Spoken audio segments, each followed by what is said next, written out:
welcome to another episode of the Adrienne Ross Show, where sports and culture connect. Hope you're having a fabulous day and that it continues to be so.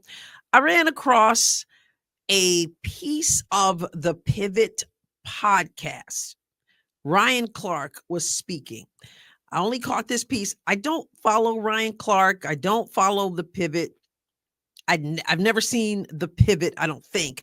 I saw some interview with him at one point, but for those of you who don't know, Ryan Clark is a former NFL player, and he now hosts the Pivot alongside two other former players in the NFL, Channing Crowder and Fred Taylor. Again, I don't follow them, don't know a whole lot about them. Like I said, former football players, but I ran across this clip as we are obviously in a new year. And whenever we're in a new year, people ask the questions like, do you have a New Year's resolution? What are you looking forward to in the new year? Those kinds of things. And what I saw here, I felt was worth sharing here on the Adrienne Ross Show, where sports and culture connect. So I'm going to share this clip for you that he reposted on his X account. I didn't find the original. I'm assuming maybe it's on the Pivot. I didn't see it, but he reposted this, and it's definitely worth watching. And then I want to make a few points about it. So check it out. Truly have no New Year's resolutions. I feel like every morning I wake up with a resolution. I will say this, man. My goal this year is to increase my faith.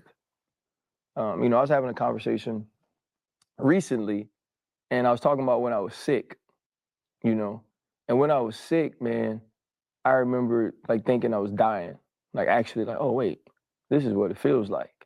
And I was 100% certain I was going to heaven. Like I was 100% certain. I've never had more peace and less fear, less questions about anything in my life. Like I wasn't as successful then. Like I was playing ball. I didn't have as much then as like I have now, And I'm so blessed now, man, and I'm so grateful. But I don't know if I could answer that question the same way. I don't know if I was like put back in that position, if I could say with certainty, I knew that's where I'd spend eternity. Like that makes me sad a little bit, because it's also about like my resolve.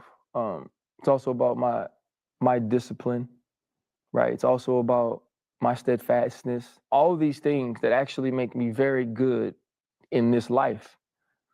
And it's like, I know where my blessings come from, but I'm not continuing to build that relationship like you have to do every relationship in this world. And so it's not a resolution for me, but it's a decision that I want to grow my faith in different ways this year, right? Like just praying and just reading and just staying in the word or staying connected to a church home just over the last few years, like that hasn't done it for me. That hasn't continued to build that relationship. And so for me, it's going to be really focusing on that relationship, because like I have a gift, like you have a gift, you have a gift, like we all have these gifts. And I believe like those gifts are given to us from God, right? And we get to make a decision on whether or not we build disciples. The trick the devil plays with me is that I'm unworthy of building disciples because I'm not truly focusing on continuing to build that relationship, right? And so it's a waste of a gift for me because when I pass, you know what I'm saying, like everything goes with me and nothing. But what lives is the disciples I've built, the memories I've left people, the things I've taught them. And so I want to focus on that. I noticed a few things there. First of all, like I said, I don't know anything other than what I've already shared about Ryan Clark. But right there, I gotta look into his heart from what I can tell, from what he said. He exposed his heart. And he started out by saying, listen, I don't have a resolution for 2025. We all know about these resolutions. He said, instead, I've made a decision to grow in different ways in my faith. So he exposes his heart.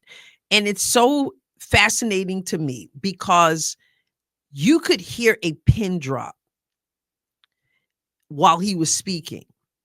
You can see the eyes locked in on him. And even beyond even beyond what he said, I guess is what I'm trying to say. Even beyond what he said, it is the response to what he said that jumps out at me. Locked in. Just no one, a lot of times when you go these podcasts and guys get together, it's a lot of back and forth. It's a lot of conversation. It's a lot of joking around. And yet everybody recognized this moment where this man, this former football player, was opening his heart, exposing his heart, and talking about the things that really matter. His faith, talking about at one point he thought he was going to die. And when you think you're going to die, if no other time, which we should do all the time, but if no other time, when you think you're going to die, it's about where am I going to spend eternity? And I'm wearing this, didn't plan to wear it for this reason, but freedom, true freedom from the fear of death was knowing where he's going. And therefore there was peace in that. But generally speaking, it happens. But generally speaking, you don't get men, or you can tell me if that's just a stereotype, but you don't often, as much as probably should be, you don't see men open up as much as he did to say, I was doing this, this, and this, and it's not enough. I've got these gifts that God has given, and if I die, I'm not so sure where I'm going, number one, which is sad. And he said it was sad. And but what am I doing with what I have, with the gifts that I have?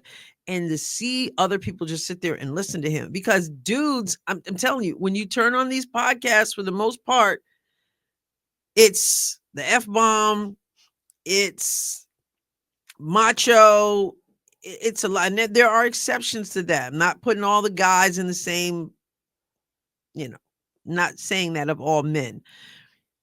But I think it's harder for men to be able to, because of society, because of the way the culture is, it's harder for men to expose their hearts about the things that really matter than for women.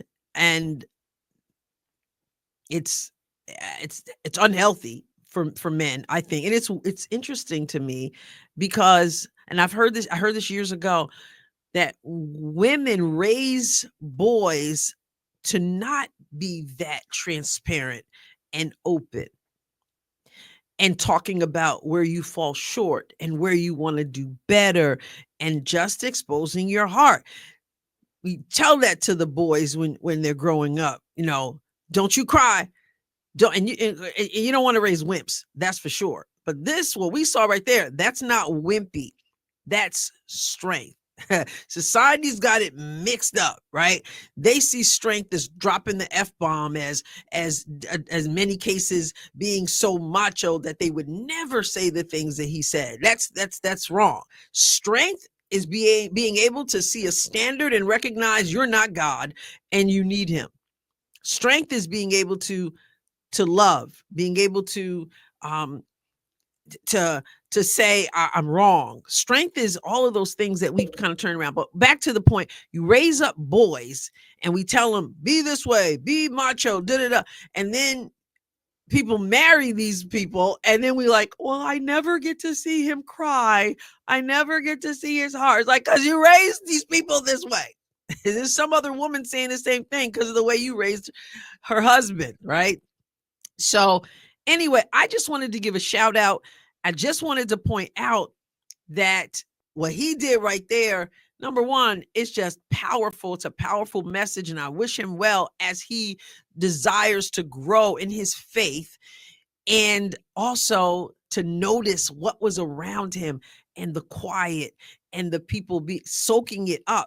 Because when you start to really expose your heart, when it gets beyond the superficial, sometimes people feel uncomfortable, but it challenges them in a way that very often they need to be challenged. We all need to be challenged. So shout out for Ryan Clark showing his heart, showing what manhood is all about, which is acknowledging God and also recognizing your weakness, your frailties, and the things you need to do better, and thinking about the bigger picture, which is eternity. So I want to shout out to him. Hey, he's like, I don't have a resolution. I've made a decision, and everybody gets to hear it and in that situation and be impacted by it. To the guys who are part of the channel, what were you raised with, that mindset, that stereotypical mindset? Are you open? Do you expose your heart? Do dudes, when they get in the room, feel like we just got to keep it on the shallow? I've never been a guy. I never will be. So it'd be cool to have you guys chop it up in the comments on this issue, which makes some people uncomfortable, because whenever you reveal your heart, it makes some people uncomfortable, but it challenges us, it stretches us, it grows us. And I think it's more natural for women than it is for men. If you think I'm wrong, or if you think I'm right, whatever it is, talk about it in the comments. Shout out to Ryan Clark. I wish him well. God bless him. God bless you abundantly.